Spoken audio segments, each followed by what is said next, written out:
यह है billionaire Sam Bankman-Fried. I'm the CEO and co-founder of FTX. और इनकी नेट वर्थ थी $16 बिलियन।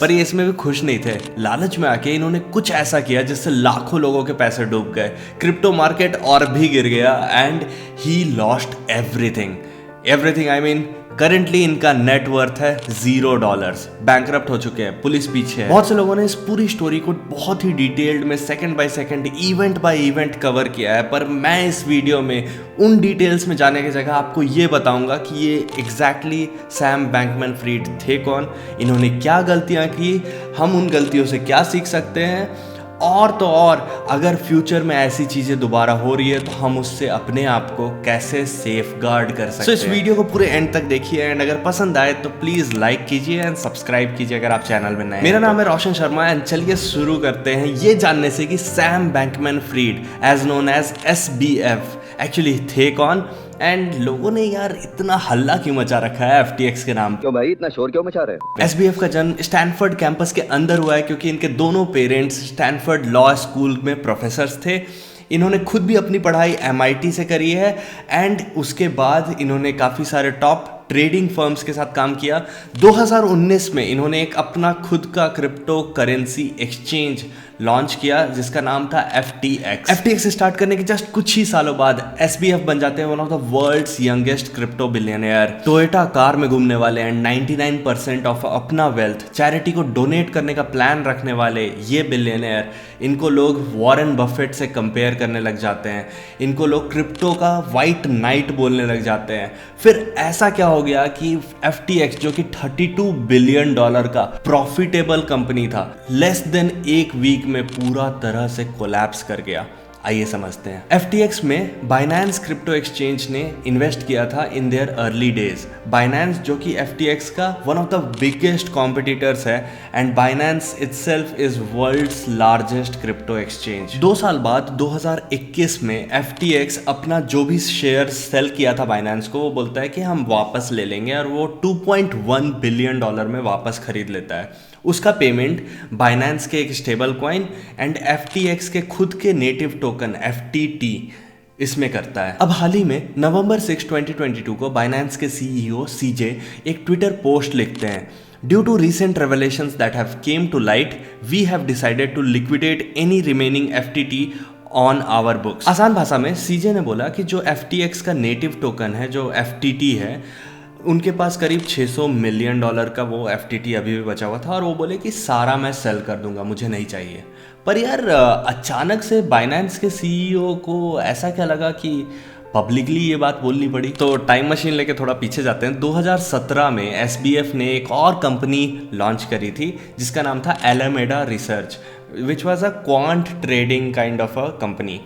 अब 90% उस कंपनी का ओनर SBF थे। इस साल के मिड तक एलामेडा का वैल्यूएशन था करीब $15 बिलियन एंड 2 नवंबर जस्ट अभी एलामेडा का एक फाइनेंशियल रिपोर्ट लीक होता है जिसमें पता चला कि मेजॉरिटी ऑफ द पैसा of this company is stored in FTT tokens.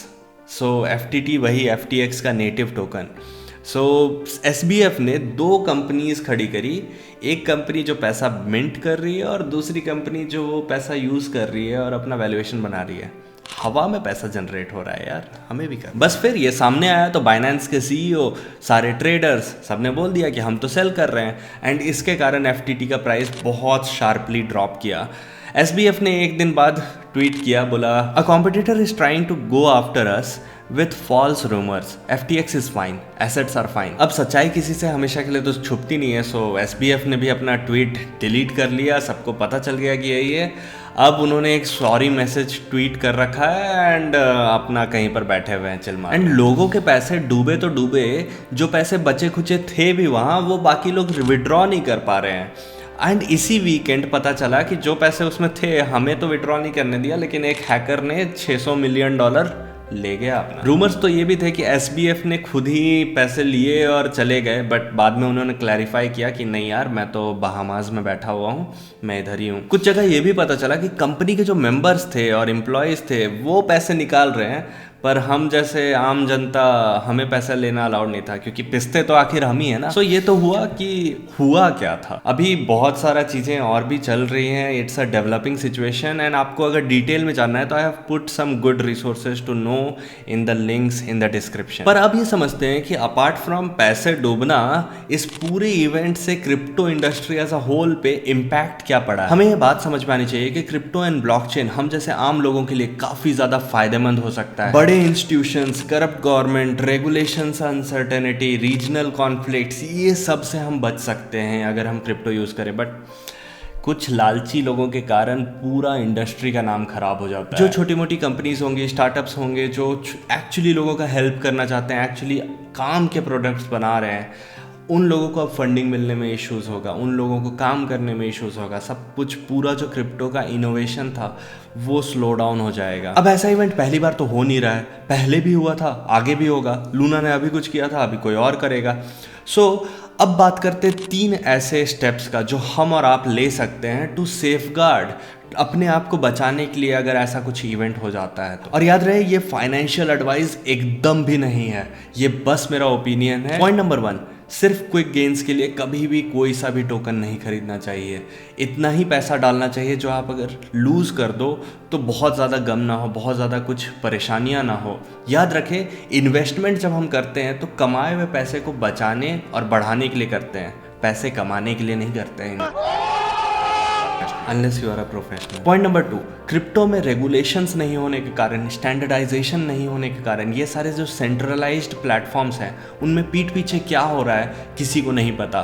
So decentralised बड़े organisations, open source transparent organisations, इनमें फोकस करें। Point number 3, not your keys not your coins. Centralised exchanges में जो आपका पैसा है वो आपका नहीं है, वो उन कंपनीज का है, वो कभी भी आपका एक्सेस बंद कर सकती हैं। हॉट वॉलेट जैसे कि मेटामास्क हो गया, यहाँ पर जो भी आपका क्रिप्टो है वो एक्चुअली में आपका है, बट वहाँ पर सेफ्टी का कंसर्न्स होता है since it's connected to internet. So जो सेफेस्ट तरीका है वो है कोल्ड वॉलेट्स, जैसे कि ऐसे हार्डवेयर वॉलेट्स होते हैं जहाँ पर आप बिना इंटरनेट के कनेक्शन के यहाँ पर आपका क्रिप्टो स्टोर्ड होता है, लोकली स्टोर्ड होता है, फिजिकली आपके पास उसका कंट्रोल होता है, and that is one of the safest option.